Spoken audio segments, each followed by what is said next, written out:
नमस्कार, मैं ज्योतिषाचार्य प्रवीण चतुर्वेदी। मेरे इस चैनल पर आप सभी का हार्दिक स्वागत है। 2023 के संदर्भ में ऐसी बहुत सारी डरावनी भविष्यवाणियां आ चुकी हैं जो हमारे कई एस्ट्रोलॉजर ने भविष्यवाणी दी है, जिसका कोई तथ्यात्मक तर्कसंगत एक ज्योतिषी तर्क नहीं है। 2023 के संदर्भ में कैसी भविष्यवाणी होनी चाहिए, कैसा फ्यूचर रहेगा, अर्थात इसी संदर्भ में आपके समक्ष मैं प्रस्तुत हुआ हूं। ऐसे भी लोग बोल रहे हैं 2023 के संदर्भ में कि विश्व की आधी आबादी समाप्त हो जाएगी, जिसकी शुरुआत 2023 से होनी है। वह 29 मार्च 2025 तक ऐसा कुछ होना है कि भारत और विश्व की आधी आबादी समाप्त हो जाएगी। युग परिवर्तन का दौर शुरू होने वाला है, अर्थात कलयुग के समापन काल का प्रारंभ होने वाला है। मित्रों, 2023 के संदर्भ में ऐसी बहुतेरे ज्योतिषियों ने भविष्यवाणी की है और मैं आपके समक्ष प्रस्तुत हुआ हूं। ज्योतिषीय तथ्य, ज्योतिषीय तार्किक विश्लेषणात्मक प्रविधि का इस्तेमाल करते हुए जो भी मैं आपके समक्ष जो अपनी बातों को कहूंगा उसमें तर्क रहेगा।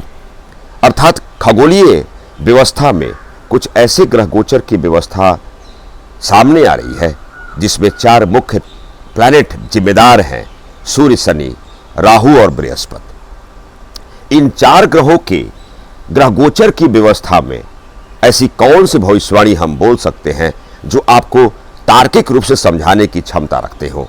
अर्थात थोड़ा समय की आवश्यकता है। जो मैं बात कहने वाला हूं एक तार्किक रूप से आपके सामने कहने वाला हूं। शुरुआत करते हैं पड़ोसी चीन के सापेक्ष क्या होना है। चीन की जन्मपत्रिका मकर लग्न की है और वैसे भी चीन के सिंहासन और सुख भाव में राहु सेंध मार चुका है। वर्तमान समय में, वर्तमान गोचरी व्यवस्था में चीन के चौथे भाव में मेष राशि का राहु रिवॉल्व कर रहा है, वहीं से गुजर रहा है।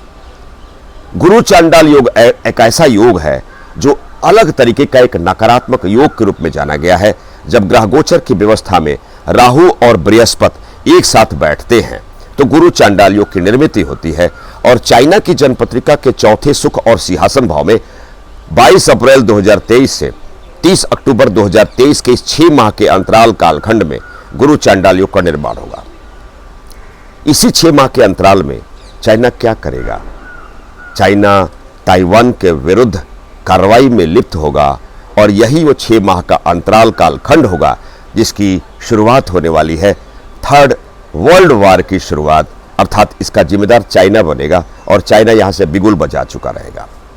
दूसरी बात, जब शनि कुंभ राशि में 17 जनवरी को प्रवेश करेंगे और ठीक उसी समय चूंकि शनि की तिरछी दृष्टि, निज दृष्टि राहु पर पड़ेगी, अर्थात गुरु चांडाल योग का पहला इंपैक्ट चाइना को पीड़ित करने के लिए मुख्य तथ्यात्मक जिम्मेदारी लेगा।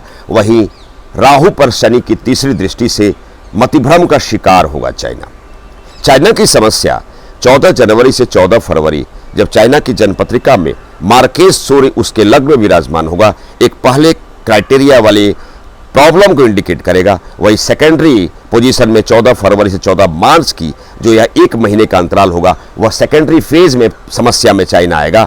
और अत्यधिक विषम काल में 14 अप्रैल से 14 मई का जो अंतराल कालखंड होगा, उस अंतराल कालखंड में चाइना की जन्मपत्रिका के सुख और सिंहासन भाव में 2 दुर्योग बनेंगे: सूर्य ग्रहण योग और गुरु चांडाल योग। मित्रों, भारत के परिप्रेक्ष्य में आते हैं तो 22 अप्रैल 2023 से 30 अक्टूबर 2023 के अंतराल कालखंड में बृहस्पति पीड़ित हो जाएंगे। देवगुरु बृहस्पति के पीड़ित होने का सीधा सा इसका अर्थ है कि भारतवर्ष के आध्यात्मिक स्थल में कुछ समस्या आ सकती है, कुछ प्राकृतिक आपदा आने का संकेतक स्थिति को, चूंकि राहु से बृहस्पति पीड़ित रहेंगे और बृहस्पति पर शनि की दृष्टि भी पड़ेगी। अर्थात 22 अप्रैल 2023 से 30 अक्टूबर 2023 के इस अंतराल कालखंड में समस्या 2 प्रकार की आएगी।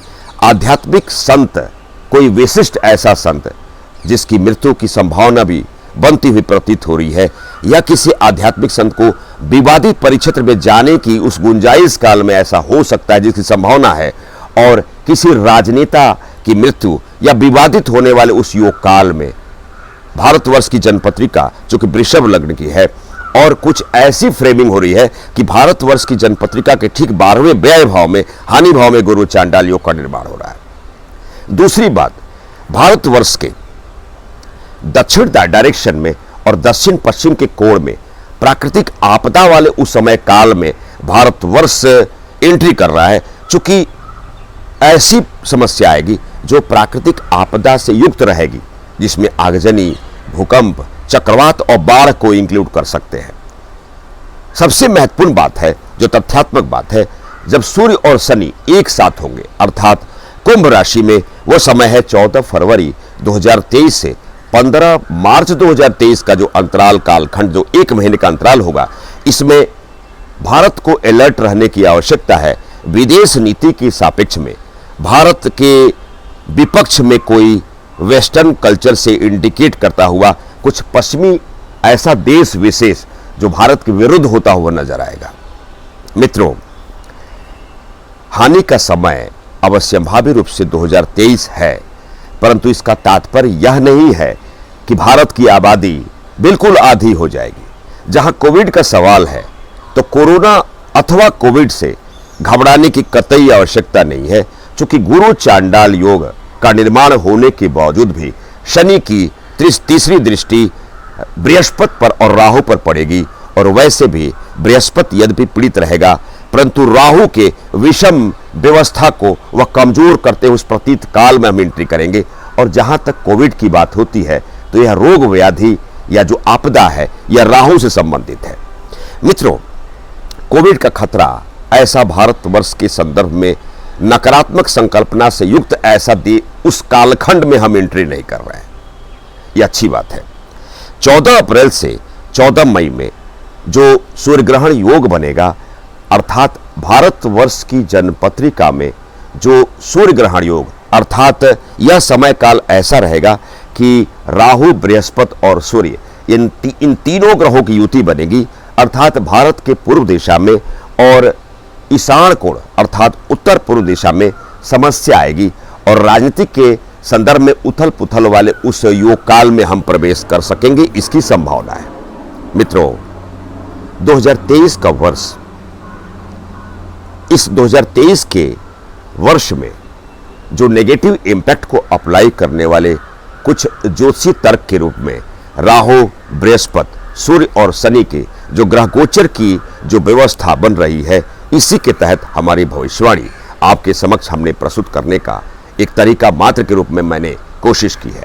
मित्रों, एक छोटे से व्याख्यान के तहत मैं ज्योतिष आचार्य प्रवीण चतुर्वेदी, नमस्कार।